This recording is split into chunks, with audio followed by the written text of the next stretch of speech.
Okay, our last speaker, but not least, is Katie Johnson, so please welcome her to the stage. Thank you.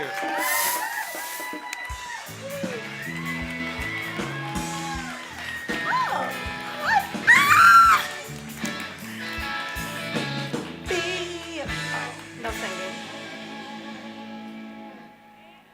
Hello. My name is Katie Johnson, and I'm here to change the world. That's right. Yep, I said it. I am here to change the world. And no, I don't know magic, and I don't have any tricks up my sleeve. But I've learned to live by operating in these 4 letters: L-O-V-E. See, you guys are smart, right? Y'all can spell that? Yes, okay. See, love has the power to change people's thoughts. It has the power to shift the energy in a room. Love has the power to make people act differently. Therefore, love can change the world. Now, a couple months ago, I sat literally right there in that seat to watch a good friend of mine give a presentation. And when they announced that the next topic was love in action, I almost jumped out of my seat because I live that way. Ask my boyfriend. I'm very emotional and I operate by how I feel because love in action is what changes the world. Now, when I was younger, my mom told me, be great at what you're good at. Huh? She said, be great at what you're good at. And at first, I didn't understand until I got to high school. And what I realized I was good at was running. So I beat all the boys in the neighborhood. I have 4 older brothers. I smoked them. They're gone. So when I got to high school, I realized that I was pretty good at this thing. And so my freshman year, first day of practice, I'm ready to go. I'm ready. I'm dressed up, ready for practice. And this old man, dark glasses, low cap, big belly, nasty little mustache, my coach, D, I love him. He walks up to me and says, so you must be Katie Johnson. And I said, yeah. And he tells me, well, you must think you're fast, huh? And before I could even answer, he popped me on my forehead. Now, the older I get, the more inappropriate I know that was.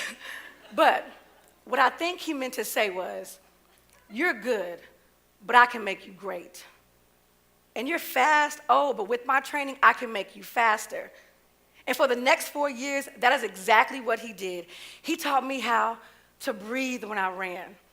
He taught me how to get down in the blocks and shoot out with all power. He taught me how to be an amazing athlete on the track. And then off the track, he taught me how to win with integrity. He taught me compassion for my competitors. He taught me things that made me accept love.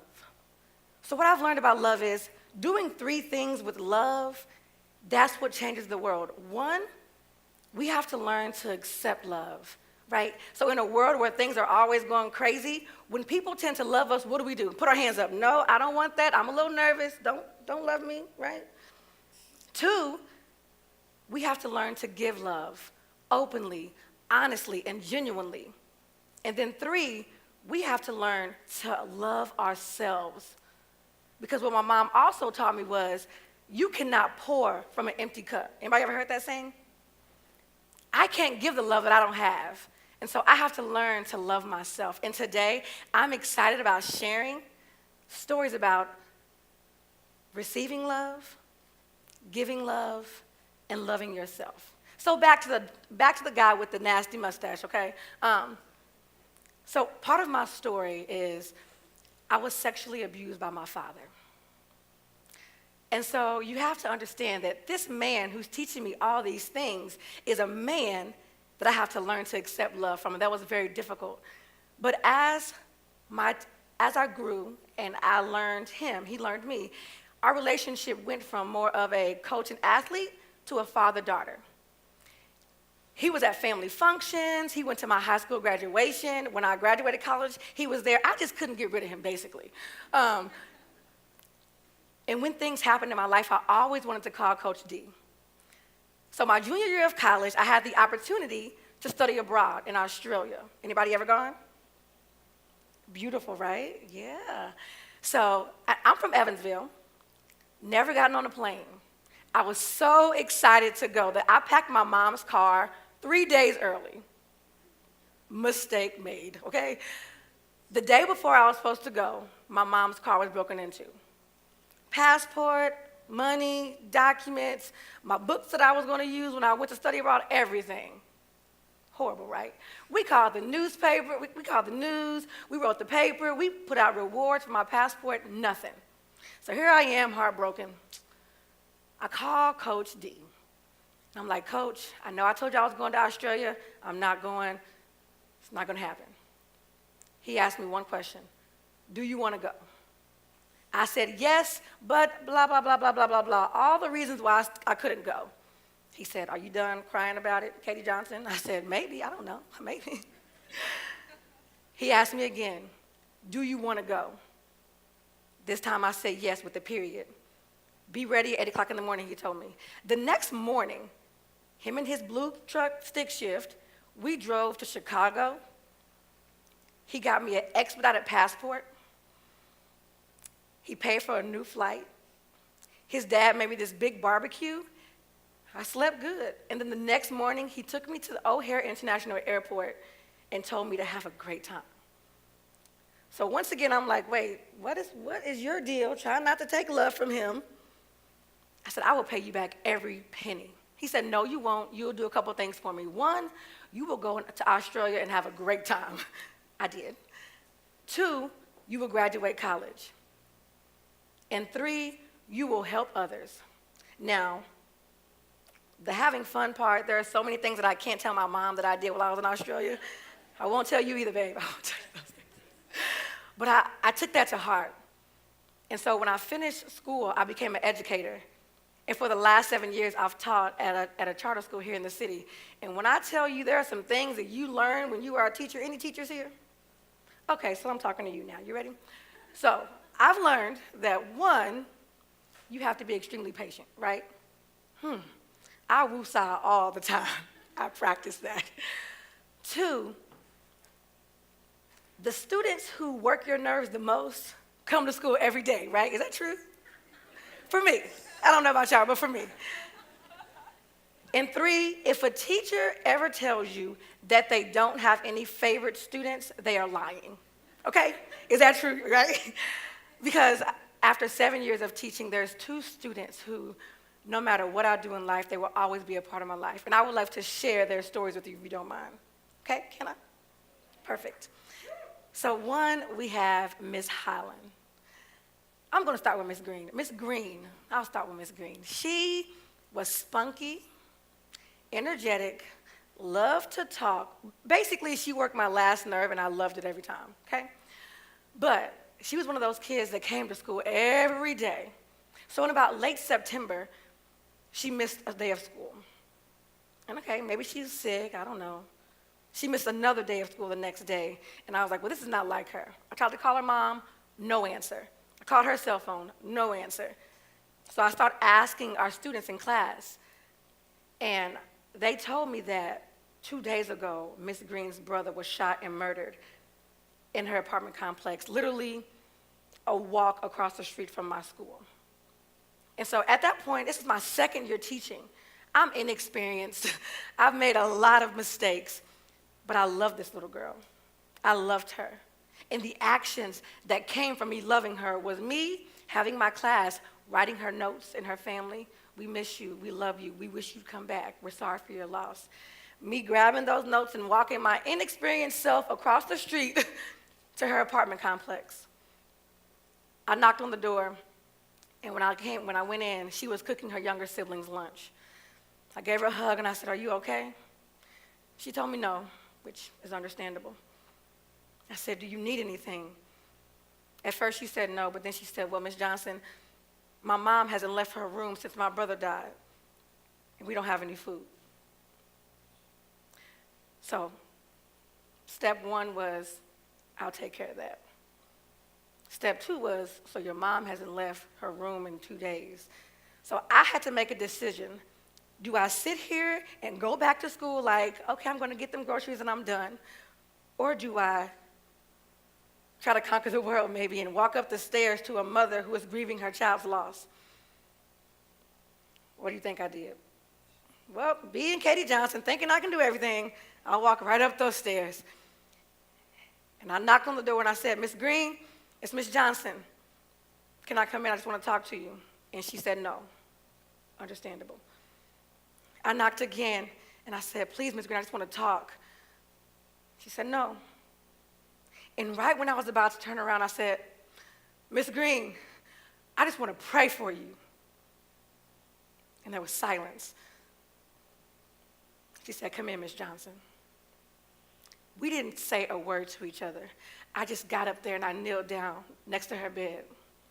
And I just prayed. I can't tell you what I said. And that day she didn't get out of the bed. But I came back the next day. And the next day and the next day until she was up, she had showered, and she was interacting with her her kids. I'm not taking credit for what happened with Miss Green.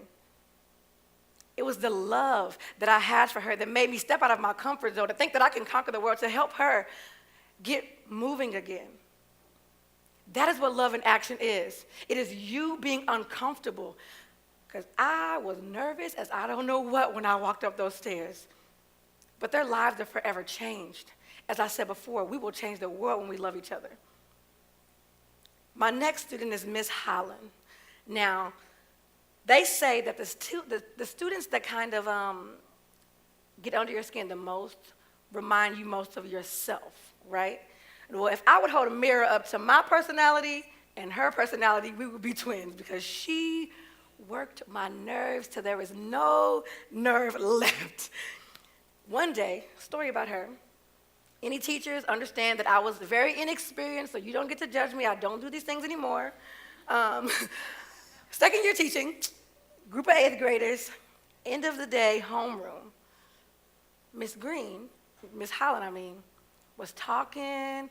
I'd ask her to stop. She'd keep talking. I asked her to stop. She'd keep talking, give me an eye roll, smack her lips. All that stuff kept happening. And I just wasn't mature enough for that yet. I just wasn't mature enough. So I asked her, probably not so nicely, to leave my room. And I was sitting on like a stool in the middle with a stack of papers to pass out. So when she walked past, she snatched the papers. All of them like fell. And I told you before, I wasn't mature enough just yet.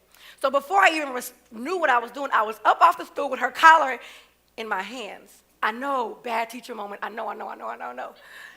But I saved myself because I called her mama first. I was like, hey, Miss Holland, I kind of jacked your baby up. I'm so sorry. I won't tell you what she said, but it wasn't right.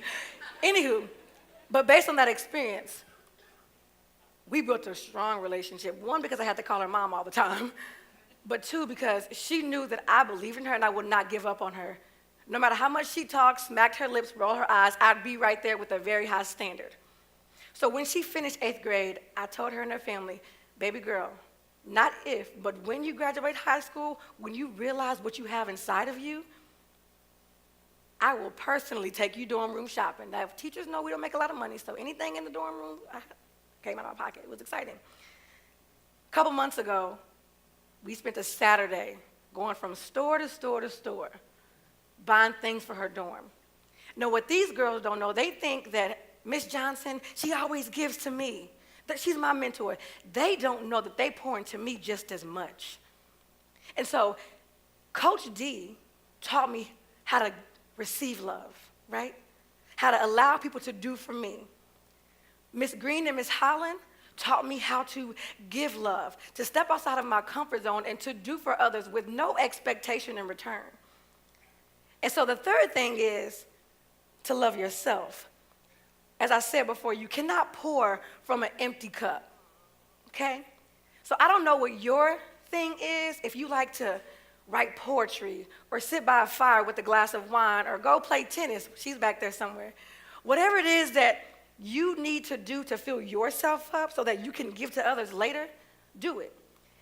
For me, I like to have private parties. Now, it's not what you think, not inappropriate, nerdy minds, don't do that. I have a favorite artist by the name of India. And when I think of when she explains a private party, she talks about zoning everything else out. Now, I will warn you in advance, I sing, but I can't sing. And I dance, but I probably shouldn't dance either. But I do it because that's what fills me up. That's what allows me to give love to my students every single day. And so I want you to go to this place with me. Like I said, I don't know what your thing is to give yourself love, but I want you to experience my private party. So I want y'all to get up. So stand up for me, please. Stand up, stand up, stand up. And at this moment, whatever your happy place is, I want you to get there. And whoever's next to you is no longer next to you. This is your private party. Okay? Not inappropriate, y'all. Stop it with the dirty jokes. Your private party. And I'm going to have one, and I want you to. So just listen to my girl, India, and vibe out with her. And are you ready, sir? This is my girl. I think this is my girl. Well, are we good? Yes, no, maybe? Well, I can sing the words if you want me to. Okay. It goes, I'm having a private party. Oh, wait. Oh, is that it? This is not my, hey. Oh, I got a band. I got a band. Here we go. Hey, I'm having a private party. Ain't nobody else invited. Celebrating the woman I've become, yeah. I'm having a private party. Ain't nobody else invited. Celebrating the woman I've become. And so,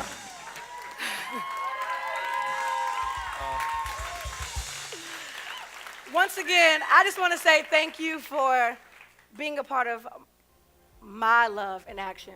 I told you once before, and I'll say it again. My name is Katie Johnson, and I'm here to change the world. And I thank you for letting me be a part of yours. Thank you all. Woo. Come back out here. Come back out here. I think I need a Coach D and a Miss Green. I think somebody should have bopped me up the head once upon a time. It was like, pal, it was not nice. Oh, it was probably harder than that, right?